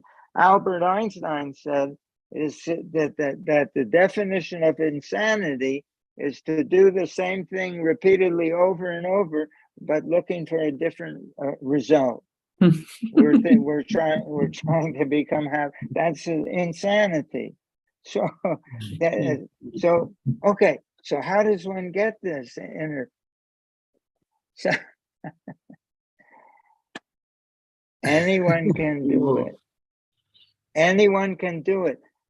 I'm going to take a big chance. People are going to say, where does it say that in the book? But in the books, Krishna says you should accept this austerity of inner serenity of the heart, cultivate it and do it if you do it for my pleasure, it can be that is an austerity of the mind in the mode of goodness. Krishna says that this is a brahminical quality. Samo, peace. That's his quality. It doesn't mean I'll be peaceful, although I hate this son of a gun who's just insulted me. It means that's his quality. He's so peaceful that it doesn't matter if anyone insults him anymore. Because he's full in his heart. He's not reaching outside for approval. He's got his own approval. And he's joyful within his heart. So Krishna says you can cultivate this. It's the mode of goodness. So how does it tell you that you have this experience every day, but you don't recognize it? In little moments of happiness, when something goes right, and you say, wow, that feels good. That is that feeling. And you're thinking it's coming from something outside that has happened, but it's in your heart. It's a feeling, and you have that feeling. Just like if you You remember the happiest moment that you can remember in your life, and you go back in time to that event, and you remember it not as something objective, but you feel that again in your heart. Anyone can do that. There are 1,000 ways, but this is one way. Anyone can do this. Remember the happiest moment in your life and feel that event like you're living it today, and get the feeling in your heart and in your mind and in your body, and forget the event, forget the circumstance, and just hold the feeling. Just hold the feeling. And that is serenity. That is satisfaction of the mind. And you'll notice if you make that experiment, that as soon as you're in that vibration, your to-do list is out the window. Any feeling of sadness is gone. No hankering, no lamenting. You're capable. As Krishna says, live in that sense. Live in that vibration. That is the Brahminical platform. That is where a Brahmin lives. He's in touch with it. Prasada, that satisfaction of the mind. He says that's your austerity. Do that. He didn't say stand in the frozen river in the middle of winter up to your neck. He didn't say sit in the middle of when it's 90 degrees outside, sit in the middle of a ring of flaming fires. He didn't say do these austerities. He said practice this cultivation of inner satisfaction and live in it. Your hankering will go away and your lamentation will go away. Na sochati na kangshati. And you'll be able to have devotional feelings. Now, we have to be on this stage where we're released from this attraction for material satisfaction. And Krishna says we can cultivate it. And then if we cultivate it strongly, we'll come to the Brahmabhuta platform. Something that is magic, it's a practice, it's a science. So, and the science says that unless you come to the mode of goodness, you can't be a devotee. We have to learn to live on that platform. You never met anyone on that platform because everybody's running around like a cat and dog, and they're all in the mode of passion and ignorance, looking for things outside of themselves. That's the basis of Amazon.com. Consumerism. Everybody's thinking, if I get this, I'll be happy. If I get but it doesn't make them happy. It burns like fire, Krishna says, and it's never satisfied. And the more you feed it, the bigger the flame of desire becomes. And that's the science of Krishna consciousness. So Krishna says, come to the mode of goodness. You'll see it on every page of our books. Come to the mode of goodness, come to the mode of goodness, come to the mode of goodness. So then Krishna says, okay, so anyone can do this.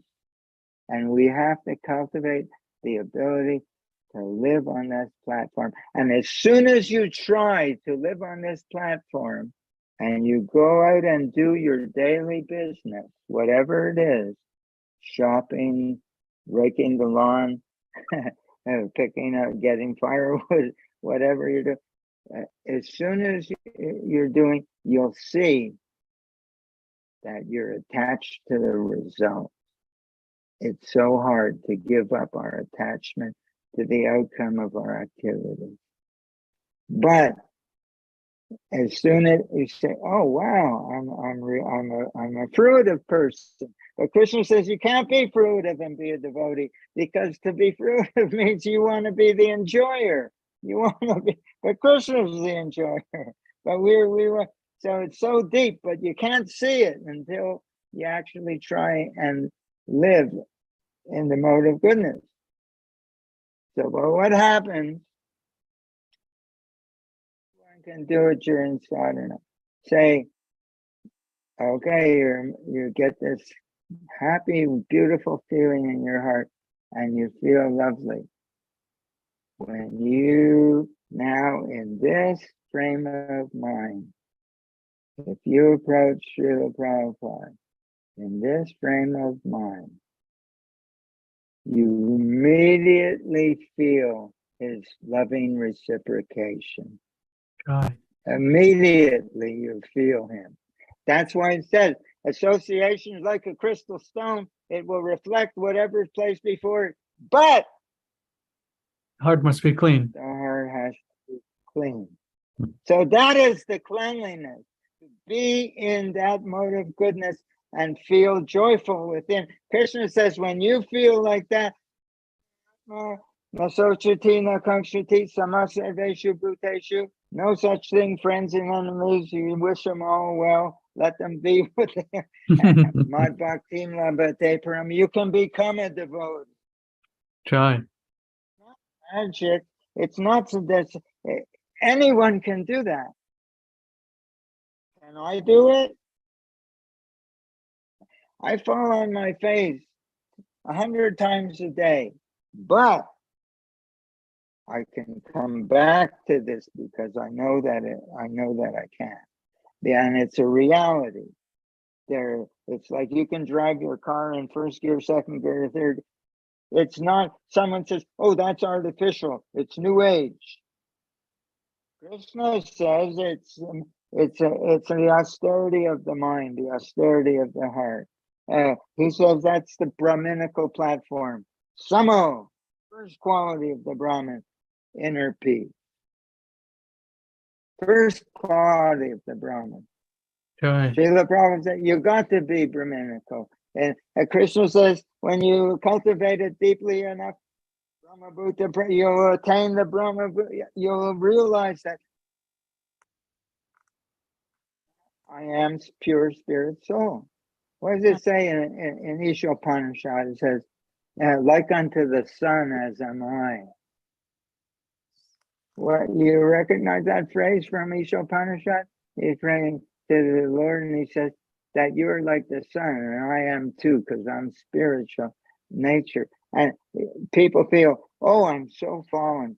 It's because Srila Prabhupada says, you're so nothing. Forget all that nonsense. That's just your mind. You're pure, accept your fact that you're pure spirit soul. You're not this mind.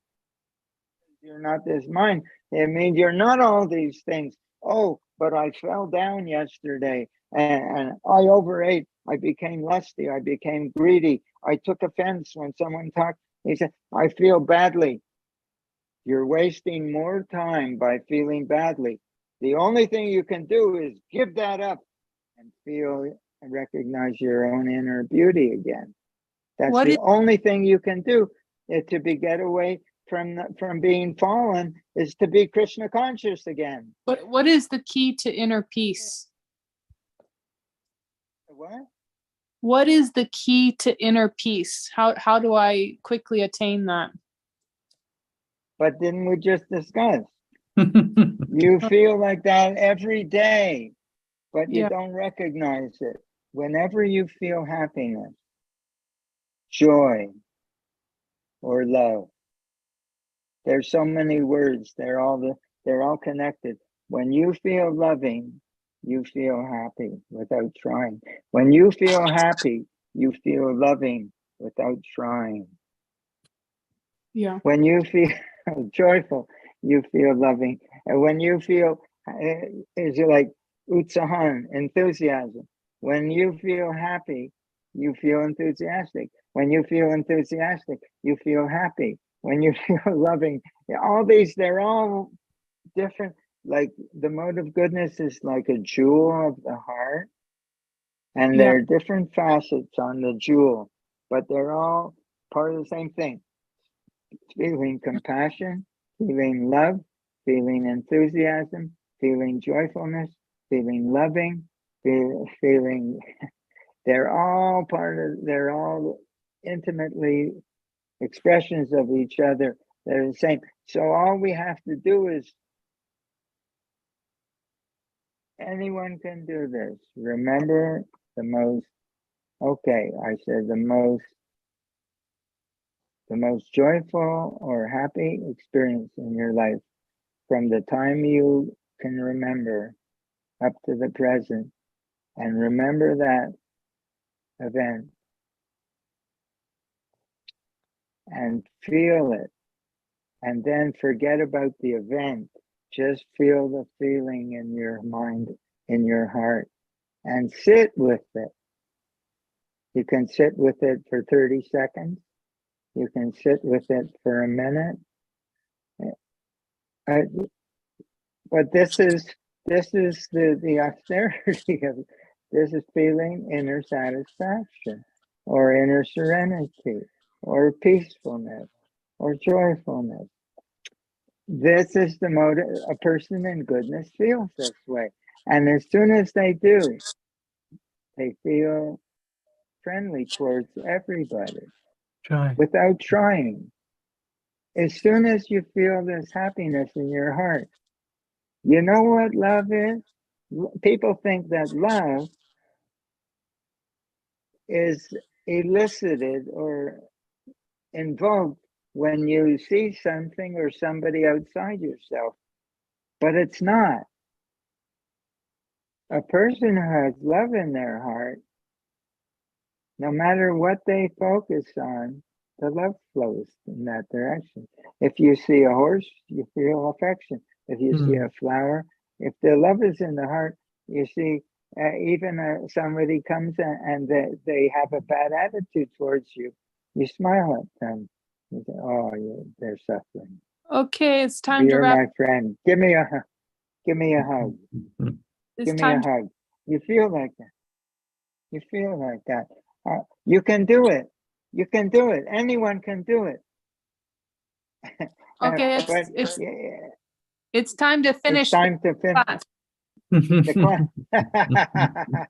Hey, just give me 2 more minutes, because this is the most important thing. Because if you can do this, it's the key to being able to feel. And as soon as you feel, just like if you feel that feeling in your heart, no matter what you focus on, your feelings go in that direction. But imagine if you feel like that and you focus on Srila Prabhupada. With immediately your feelings of affection flow to him. And that is when you feel his reciprocation. Now you start to see, you feel his presence and his joyfulness and his love for Krishna consciousness. Then you can practice Krishna consciousness with that feeling. I just copied in the 7th canto, but I put it on I'll read it to you, that you give back to him what he's giving to you. He gives you his Krishna consciousness, and you do Krishna consciousness, you chant, and you give it back to him. And Srila Prabhupada says, that is the reciprocation between you and your spiritual master. He's giving you his feeling for engagement, and you engage in that way, and you're giving that back to him. That's your service. So it's a living relationship, and as he's pleased, he gives you more realization, and then you become more enthusiastic. But we're talking about square one, where it begins. But that's the process. Then you like it. You say, when have I gone? I'm such a rascal, always being distracted by so many things. When am I going to learn to live this way? Consciousness. But so you have something to come back to every time. Now you have a home base, even though we're not steady, we're not fixed. Srila Prabhupada can be fixed up. That's fixed. But we're not fixed, but we have something to come back to. When we see, oh, this didn't work right, that didn't work, now I'm frustrated, now I'm angry. That's the alarm. Hmm. The alarm going off saying, oh, I'm off base again. Then I go back, find inner peace. And I can relate to my spiritual master again and feel his presence and learn and become his apprentice again and work under his guidance, under him in the association of the pure devotee, under the guidance of the pure devotee. You have to have that living relationship, but it's only this purity of heart that the mirror of the association is like a mirror that will reflect who is placed before it. But in order to associate with the pure devotee, the mirror has to be clean and open and bright. And then you can feel his presence. Then you can start practicing under his guidance. And then you can do that for him as a service. And he'll like it. And he'll smile back at you. And you'll want to say, well, I want to live this way. Jai. Then you're on your way. Then you're on Do your it. way. It's a choice. Where people say happiness is dependent on all my external conditions. It has nothing to do with it. It's totally an inside job. It's a choice at every moment. It's Okay, a choice at Prabhu. every moment. Hare Krishna. Okay. Hare Krishna. Thank you so much, Prabhu. I really, really appreciate everything you say. I'm going to say it again and again. Just think about it. Just think about it. Anyone can do this. It's the simplest thing in the world, and it's the hardest thing in the world. Exactly. And we see how hard it is. We see how hard it is because we're so fruitive. We have this old, I want to be the controller. I want to be the enjoyer. I want to be the controller. I want to be the proprietor. It's so strong. You see it when you try to go away from it. But we can come back to this and keep growing. Srila Prabhupada told me to roll up his sleeve, and he went like this. He said, "You have seen this?" And he said, Krishna consciousness is like that. So when we'll get hooked, but we have to understand the science. Mode of goodness, brighten heart, approach the pure devotee, feel reciprocation, render service to him under his guidance, and keep going. Hare Krishna. Hare Krishna. Thank you, Ishan, Prabhu, Rupa manjri, Robert, Vinayak was there too, and Mohit.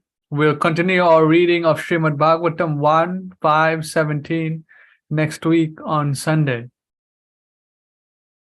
Thank you, Prabhus. All glories to Srila Prabhupada.